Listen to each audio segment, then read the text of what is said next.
While that loads up, I want to say hi to everyone. My name is Burak. I'm a PhD student in the Sociology department here.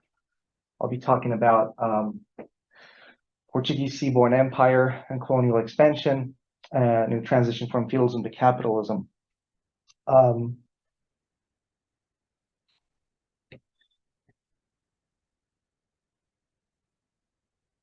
Sorry about that.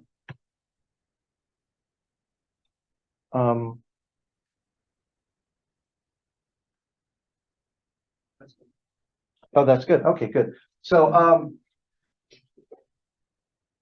what I'm going to be talking about, I think, is a pretty neat fit into the theme of today. What we heard from Adam was Green Revolution, rise of U.S. hegemony in relation to the Green Revolution, the role of imperialism, the fundamental dynamics of capitalist agricultural productivity and technological innovations, the role of agro-industrial revolutions and hegemonic transitions in capitalism through territorial conquests, the role of monocultural production and commodity frontiers, which do not only result in, but develop through, as Adam argued, exhaustion of land and labor. So we have a re-examination of the role of technological advancements in environmental and social change. And this is centered on 20th century. What I would like to do is tell a similar story of how these dynamics might have been created in the transition from feudalism to capitalism by looking into Portuguese colonial expansion. So that's my that's why I'm here. So my central argument is that through examining the history of Portuguese colonial expansion and how its nautical innovations enabled the creation of commodity frontiers through connecting different maritime traditions and economic geographies in an emerging Atlantic world, I'd like to argue that these commodity frontiers, especially sugar, were illustrative of how an alternative strategy of accumulation of territorial power and cheap labor emerged and successfully became a spatial and technical fix to the crisis of feudalism over the span of 15th and 16th centuries. That's a lot, but we'll go through that. So on the issue of Portuguese colonialism, how has it been understood in the literature? There are many different viewpoints. But I don't want to go through these, but what I would like to do is just present my own understanding based on what I have seen in Portuguese colonial expansion and its nautical innovations, and present you a history, a historical analysis, and then from that, I think we can better judge and evaluate the merits of different viewpoints on how Portuguese colonial expansion has been influential or not in the rise of capitalism. All right.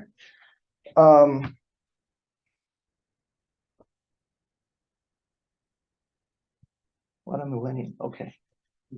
Okay. So Portuguese colonial expansion started in the first quarter of the 15th century, played a fundamental role in connecting maritime traditions and economic geographies within an emerging Atlantic world, which not only predates but prefigures in very interesting ways the Dutch colonial expansion and its nautical innovations in the 17th century. Now, it was through Portuguese nautical innovations that I'll talk about in a bit that long-distance trade of bulk and luxury goods could be established at transoceanic scales. The development of European ocean-going ships, such as caravels, naus, or Portuguese carracks, and galleons took place between 1430s and 1550s through Portuguese shipbuilders mixing Mediterranean and Northern European maritime traditions. For example, the Mediterranean tradition of frame-first hull construction was combined with the Northern European tradition of stern-post rudders in the 15th century. The combined use of lateen or triangular sails was also another example of putting together the Mediterranean and Northern European rigging traditions. Starting from 1420s, Portuguese captains and cartographers brought back detailed information on new territories, ocean currents, and wind patterns. As such, cartographic and geographic knowledge through empirical inquiry developed alongside nautical innovations through Portuguese colonial expansion. Now, located at the southwest corner of Europe, Portuguese mariners were familiar with the maritime traditions of both Northern Europe and the Mediterranean. As a result, when the Portuguese expeditions to the coast of West Africa started, arising technical difficulties were solved by linking the maritime traditions and experimenting in solutions. In addition to connecting Northern European and Mediterranean maritime traditions, Portuguese colonial expansion also connected those two economic geographies in and through colonial expansion in the Atlantic Ocean. Portuguese cultivation and trade of sugar is illustrative of this process. Portuguese sugar production in the Atlantic island of Madeira, which I think you can see there, started to soar, and slave trade for cheap labor increased from West Africa. After the 1450s, the demands of sugar production and slave trade propelled constant improvement in navigation to reduce travel time. The increased speed in shipping was a necessity, as cargo could deteriorate in quality, as it would be in the case of sugarcane. So, aided by Genoese capital, knowledge of sugar cultivation, with refining and distribution in Antwerp, and with slave labor transported from West Africa to Madeira, Portuguese nautical innovations were fundamental for connecting Northern European and Mediterranean maritime traditions, as well as their economic geographies in an emerging Atlantic world, creating, as I will argue, the basis for a new strategy of accumulation of power of labor for the Portuguese monarchy, its middling nobility, and its nascent bourgeoisie amidst the crisis of feudalism. Now, before going into sugar production and trade, I would like to briefly go over how Portuguese colonial expansion developed through nautical innovations and vice versa. A chief difficulty for Portuguese colonial expansion was the coastline of the Sahara Desert in Western Africa, as it provided no water or food sources for sailors, and sailing back to Portugal was difficult against the trade winds in these latitudes, as the yet undiscovered ocean currents and wind patterns proved difficult for effectively piloting the ships. The small fishing ships used before the development of caravels were not designed to complete the travel that could take weeks without sufficient food and water storage on these small ships. As sailing along the coast of West Africa remained an obstacle in the 1420s, the Portuguese mariners opted to sail westward and discovered the Atlantic islands of Madeira and the Azores between 1427 and 1431. Some illustrations of what caravels look like. By the 1460s, we see Portuguese traders being involved in regular trade from Guinea and West Africa through the use of caravels, as these ships could round the Cape Bojador and return back much more easily, thanks to their lateen rigging, triangular rigging, which allowed for improved coastal travel, and their bigger hull spaces, which allowed for sufficient food and water for the crew. Through constant experimenting, caravels came to dominate the Atlantic Ocean as the premier sailing vessel in the 15th century. Christopher Columbus's first expedition to the Americas were conducted with 2 caravels and a nau, or carrack, in 1492. Furthermore, crucial for turning the colonial expansion into a successful and scalable enterprise, each Portuguese expedition came back with new cartographic accounts of West African coast, the Atlantic islands, and these knowledges were harbored in a newly created state institution called Casa de Guinea, founded in 1443, incorporated into Casa de India in 1503, tasked with collecting, innovating, and disseminating world maps for the use of Portuguese captains, and with keeping them as state secrets. Thus, an accurate cartographic information of West Africa and Atlantic islands could be restructured and disseminated to aid future Portuguese expeditions and commercial activities. In addition to these significant duties, the institution was responsible for keeping secret, especially from the Castilian crown, the Padrão Real, a map of the known world drawn by Portuguese cosmographers, accessed only by Portuguese cartographers, astronomers, and pilots, and used to create maps and nautical charts that were given to Portuguese merchant ships and navy. Thus, cartographic techniques also developed through Portuguese colonial expansion in the 15th and 16th centuries, alongside developments in shipbuilding. Innovations in navigation became dependent on each other and not only opened up the Atlantic world for colonization, but contributed to the construction and discovery of an Atlantic world as well. The Portuguese crown and its dynasty was leading this effort in Europe throughout the 15th century. As Will Martin notes, the EVIS research and development program, for that is what it was systematic and effective. By the last quarter of the 15th century, the Portuguese had developed a coherent system of deep sea navigation aimed at commercial profit and underwritten by armed violence.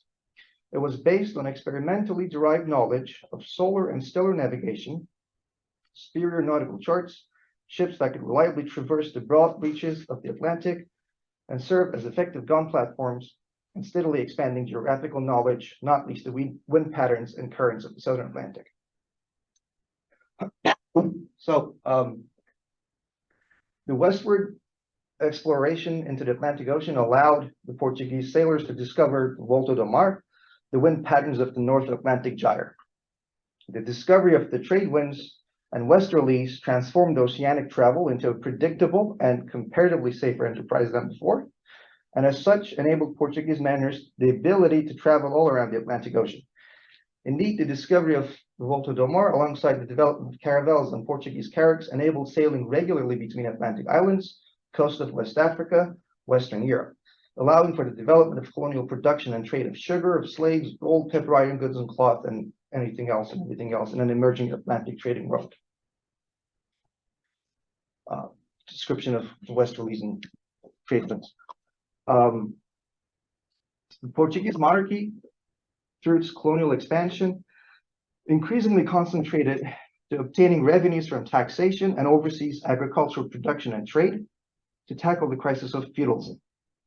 The papal bulls issued by Pope Nicholas V in 1452 and 55 granted the Portuguese crown the trading monopoly of newly discovered lands in the Atlantic Ocean and West Africa, alongside the right to hereditary slavery of pagans, heathens, and non-Christians that would serve as a cheaper and more tractable labor force for colonial production than the unruly European peasantry that was waging large-scale class struggle against the aristocracy rather successfully at this time. Thus, finding alternative labor sources outside of Europe, where they would not need be bound by feudal arrangements of labor control and compensation, although gradual development, proved consequential for creating a pattern of colonial expansion that did not need to reproduce feudal strategies of accumulation, territoriality, labor control within the historical geography of Portuguese colonial expansion. Portuguese colonial expansion through sugar production and trade generated a self-reinforcing process of colonial expansion, economic production, and ecological exhaustion, which proved crucial to the process of increasing the productivity and commodification of land. As monocultural sugarcane production was a cultivation process that exhausted the land rapidly, the more sugarcane was produced in Portuguese colonies like Madeira or São Tomé and Príncipe or Brazil, newer swaths of land were needed to sustain and renew the production process, creating an impetus for further colonial expansion. Thus, commodity production in the form of monocultural sugar cultivation led to ecological exhaustion, which created the basis for further colonial expansion in a cycle that kept reproducing itself. The sugar production in Madeira between 1480s and 1520s heavily relied on deforestation to clear up the land for sugarcane cultivation, with slave labor acquired from West Africa, resulting in the exhaustion of the unpaid work of both land and labor for commodity production and capital accumulation, precipitating the shift of the sugar production and slave trade to São Tomé and the Portuguese colony in the 1540s, and then to Brazil in the 17th century. This cyclical dynamic of colonial expansion, socio-ecological exhaustion, and commodity production can be conceptualized as the movement of commodity frontiers, where the frontier is a specific kind of space defined by the forward movement of the capitalist system. Further expansion is possible so long as there remains uncommodified land and, to a lesser extent, labor beyond the frontier, as Jason Moore writes. So this self-reinforcing process of commodity production and territorial conquest formed the basis of Portuguese colonial expansion in the Atlantic world starting from the second half of the 15th century. Now, the intentions of the Portuguese crown in the beginning of its overseas expansion in the 1420s was to create a course of action that could enable accumulation of wealth for the monarchy. However, within the last quarter of the 15th and first quarter of the 16th century, an alternative vision emerged for the Portuguese monarchy, its middling merchant nobility, and its nascent bourgeoisie as a result of the success of commodity frontiers. As feudalism was in a general crisis in the 14th and 15th centuries, and Western European ruling classes were failing to solve the crisis within the parameters of feudal relations of production, alternative accumulation strategies were increasingly sought after. Here, Portuguese colonial expansion in the Atlantic Ocean played a key role in the production of an economic space within which the interdependent dynamics of commodity production and colonial expansion emerged through sugar frontiers. Thus, commodity frontiers as an alternative accumulation strategy to feudal manorial production emerged, linking colonial expansion, commodity production, and socio-ecological exhaustion.